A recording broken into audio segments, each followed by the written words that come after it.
भागलपुर के पास बसे छोटे से रामपुर गांव में रमेश नाम का एक गरीब आदमी रहता था। उसका घर बहुत साधारण था, लेकिन उसके सपने बड़े थे। रोजी रोटी के लिए रमेश गांव के चौक पर एक छोटा सा ठेला लगाता था, जहां वह शाम होते ही अपनी मशहूर चिकन करी बनाकर बेचता था। गांव में लोग कहते थे कि रमेश के हाथ में जादू है। उसकी बनाई हुई चिकन करी की खुशबू दूर दूर तक फैल जाती थी। जैसे ही सूरज ढलता, लोग धीरे धीरे उसके ठेले के पास इकट्ठा होने लगते। उस दिन भी शाम ढल चुकी थी। रमेश ने अपना चूल्हा जलाया और कढ़ाई में तेल डालकर मसाले भूनने लगा। थोड़ी ही देर में पूरे चौक में मसालों की खुशबू फैल गई। तभी गांव के दो आदमी वहां आ पहुंचे। अरे रमेश भाई, आज सुबह से कुछ खाया नहीं है। जल्दी से गरम गरम चिकन करी दे दो, बहुत भूख लगी है। अरे क्यों नहीं भाई, अभी बना कर देता हूँ। और सुनो रमेश भाई, मेरी चिकन करी जरा कम तीखी बनाना, ज्यादा मिर्च खाई नहीं जाती मुझसे। अरे भाई, चिकन करी भला कम तीखी होती है क्या? रमेश भाई, मेरे लिए तो सबसे तीखी चिकन करी बनाना, मुझे बहुत तीखा पसंद है। अच्छा, इतना तीखा खाते हो तो जरा ज्यादा ही तीखी बनवाओ। आज मैं भी देखता हूँ कितना तीखा खा लेते हो। हाँ हाँ, जितना तीखा बना सकते हो बना दो, मुझे कुछ नहीं होगा। ठीक है भाई, एकदम कम तीखी और एक सबसे तीखी चिकन करी बनाता हूँ, फिर बताना कैसी लगी। रमेश जल्दी जल्दी काम में लग गया। उसने कढ़ाई में तेल गरम किया, प्याज, टमाटर और मसाले डालकर भूनने लगा। फिर चिकन के टुकड़े डालकर एक प्लेट के लिए हल्की मिर्च और दूसरी के लिए ढेर सारी लाल मिर्च डाल दी। कुछ ही मिनटों में दोनों प्लेटें तैयार हो गईं। रमेश ने प्लेटें आगे बढ़ाते हुए कहा, लो भाई, तुम्हारी चिकन करी तैयार है। दोनों ने पहला कौर लिया। कम तीखी वाली चिकन करी खाने वाला आदमी खुशी से बोला, वाह रमेश भाई, तुम्हारी जैसी चिकन करी पूरे भागलपुर में कोई नहीं बनाता। क्या स्वाद है। लेकिन जैसे ही दूसरे आदमी ने अपनी तीखी चिकन करी खाई, उसका चेहरा लाल हो गया। अरे भाई, सारी मिर्च मेरी प्लेट में डाल दी क्या? ये तो आग लग रही है। अरे भाई, तुमने ही तो कहा था ना, जितना तीखा बना सकते हो बनाओ। दूसरा आदमी मजाक उड़ाते हुए बोला, हा हा हा हा, अरे बड़ा आया तीखा खाने वाला, क्या अपने आप को नरेश भाई समझता है क्या? दोनों जोर जोर से हंसने लगे। असल में पूरे गांव में नरेश भाई का नाम मशहूर था। वह गांव का सबसे बड़ा तीखा खाने वाला माना जाता था। गांव में रमेश की तीखी चिकन करी की बात किसी तरह गांव के सबसे बड़े तीखा खाने वाले नरेश भाई तक भी पहुंच गई। नरेश भाई सीधे उस आदमी के पास गए जिसने पहले रमेश की चिकन करी खाई थी।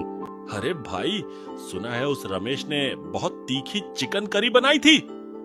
हाँ नरेश भाई, इतनी तीखी चिकन करी मैंने आज तक नहीं खाई और शायद किसी ने बनाई भी नहीं होगी। अच्छा, इतना तीखा? सच में भाई, मेरी तो हालत खराब हो गई थी। कान से धुआं निकलने लगा था। अरे ऐसी मिर्च अभी तक पैदा ही नहीं हुई जो मुझे हरा सके। चलो आज देखते हैं कितनी तीखी है वो चिकन करी। दोनों तुरंत रमेश के ठेले की तरफ चल पड़े। गांव वाले भी धीरे धीरे इकट्ठा होने लगे। अरे रमेश भाई, हमने सुना है तुमने सबसे तीखी चिकन करी बनाई थी। हाँ नरेश भाई, इतनी तीखी है कि शायद आपकी भी हालत पतली हो जाएगी।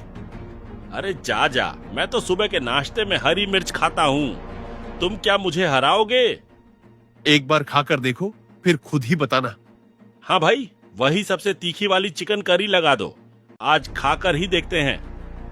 रमेश ने तुरंत काम शुरू किया। कुछ ही देर में वही सबसे तीखी चिकन करी तैयार हो गई। रमेश ने प्लेट आगे बढ़ाई। नरेश भाई आराम से खाने लगे। तभी पास खड़ा वही गांव वाला बोला, नरेश भाई, पानी दूं क्या? या फिर कोल्ड ड्रिंक ले आऊं? लेकिन नरेश भाई बिना कुछ बोले खाते रहे। कुछ ही मिनटों में उन्होंने पूरी प्लेट साफ कर दी। अरे भाई, इससे तीखा तो मेरा सुबह का नाश्ता होता है। बड़े आए मुझे हराने वाले। ये सुनकर वहां खड़े लोग हैरान रह गए। रमेश भी मन ही मन सोचने लगा, अरे ये आदमी है या शैतान? इतनी मिर्च डाली थी मैंने, फिर भी इसे कुछ नहीं हुआ। अरे रमेश भाई, नरेश भाई को हराना इतना आसान नहीं है। तुम्हारा सारा मिर्च मसाला इनके सामने फीका है। भीड़ में खड़े लोग हंसने लगे, लेकिन रमेश के मन में अब एक नई जिद पैदा हो चुकी थी। वह मन ही मन बोला, नरेश भाई, अब मैं ऐसी चिकन करी बनाऊंगा कि आपको भी पसीना आ जाएगा। जल्दी से रमेश गांव की किराना दुकान पर पहुंचा। अरे भाई, तुम्हारे पास सबसे ज्यादा तीखी कौन सी मिर्च है? रमेश भाई, ये देखो, एवरेस्ट का सबसे तीखा मिर्च पाउडर। अगर इसे थोड़ा सा भी खाने में डाल दो तो खाना आग बन जाता है। अरे वाह, यही तो मुझे चाहिए। जल्दी से इसके 2 पैकेट दे दो। दुकानदार ने पैकेट थमा दिए। रमेश पैसे देकर तुरंत वहां से निकल गया। अब वह सीधा नरेश भाई के पड़ोसी के घर पहुंचा। अरे रमेश भाई, कहिए कैसे आना हुआ? भाई, क्या तुम मुझे बता सकते हो कि नरेश भाई खाने में ऐसा क्या खाते हैं कि इतनी तीखी चिकन करी भी आराम से खा लेते हैं? अरे रमेश भाई, आपको ये क्यों जानना है? बस भाई, मुझे पता करना है कि वो इतना तीखा कैसे खा लेते हैं। कहीं उनके खाने में कोई जादू तो नहीं? भाई, मुझे तो नहीं पता वो क्या खाते हैं, लेकिन अगर सच में जानना है तो उनकी दादी के पास जाओ। बचपन में वही उन्हें संभालती थीं। अच्छा, उनकी दादी कहाँ मिलेंगी? वो तो अपने खेत में मिलेंगी। उन्हें खेती करना बहुत पसंद है। ये सुनकर वह सीधा खेत की ओर निकल गया। थोड़ी देर बाद वह खेत पहुंचा। दादी माँ, मुझे जानना है कि आपने नरेश को ऐसा क्या खिलाया है कि वो इतनी तीखी चीजें भी आराम से खा लेते हैं? अरे बेटा, इसमें कोई जादू नहीं है। उसे बचपन से ही हरी मिर्च खाने की आदत है। वो हर रोज ढेर सारी कच्ची हरी मिर्च खा जाता था। अच्छा, इसलिए उसे कभी तीखा नहीं लगता? हाँ बेटा, इसी वजह से वो कितना भी तीखा खा ले, उसे कुछ नहीं होता। दादी, अगर मैं नरेश भाई को ये एवरेस्ट का सबसे तीखा मिर्च पाउडर खिलाऊं, तो क्या उन्हें तीखा लगेगा? अरे बेटा, ये तो बहुत आम मिर्च पाउडर है नरेश के लिए। इससे उसे कुछ भी नहीं होगा। ये सुनकर रमेश सोच में पड़ गया। तो फिर दादी, ऐसा क्या खिलाऊं जिससे नरेश भाई को सच में तीखा लगे? दादी थोड़ी देर चुप रही, फिर बोली, बस एक ही मिर्च है बेटा। अगर वो खा ले तो उसे भी तीखा लग सकता है, वरना बाकी सारी मिर्च उसके सामने फेल है। अरे वाह, कौन सी मिर्च है दादी? जल्दी बताएं, मैं अभी लेकर आता हूँ। बेटा, वो मिर्च हमारे यहाँ नहीं उगती, वो तो विदेश में उगती है। ये सुनते ही रमेश का चेहरा उतर गया। तो फिर दादी, मैं उसे कैसे हराऊं? अगर सच में नरेश को हराना है बेटा, तो वही मिर्च तुम्हें ढूंढकर लानी पड़ेगी। अब रमेश गहरी सोच में पड़ गया। उसे दुनिया की सबसे तीखी मिर्च ढूंढनी थी।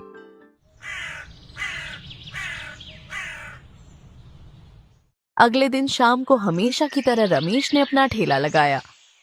थोड़ी ही देर में कई गांव वाले उसके ठेले के पास आ गए। अरे रमेश भाई, मुझे तो वही सबसे तीखी वाली चिकन करी दो, वही जो नरेश भाई के लिए बनाई थी। हाँ रमेश भाई, हमें भी वही तीखी चिकन करी चाहिए। अरे भाई, आज सब लोग तीखा ही क्यों खाना चाहते हैं? अरे रमेश भाई, आपको पता नहीं क्या? नहीं भाई, क्या हुआ?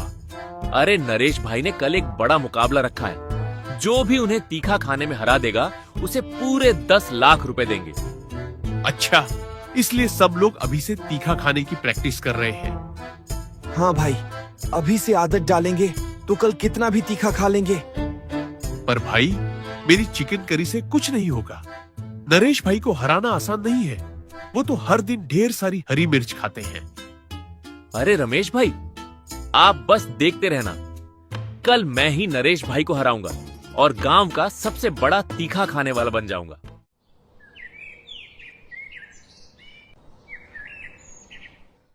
अगले दिन पूरे गांव में उत्साह का माहौल था।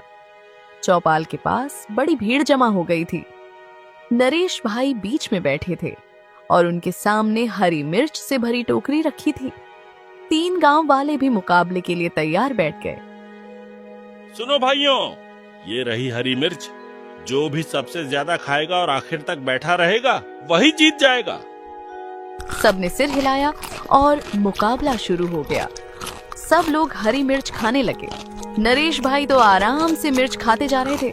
जैसे कोई साधारण खाना खा रहे हो। लेकिन दूसरी तरफ गांव वालों की हालत खराब होने लगी। एक आदमी ने 2 मिर्च खाई और तुरंत उठ खड़ा हुआ।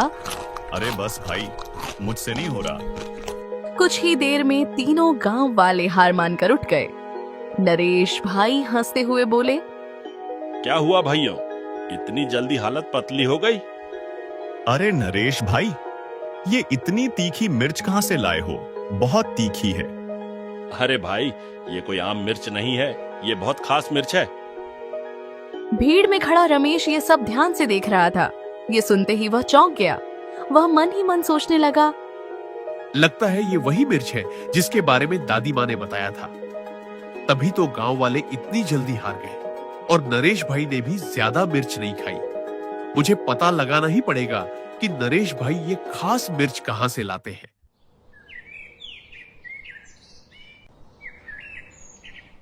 अगली सुबह वह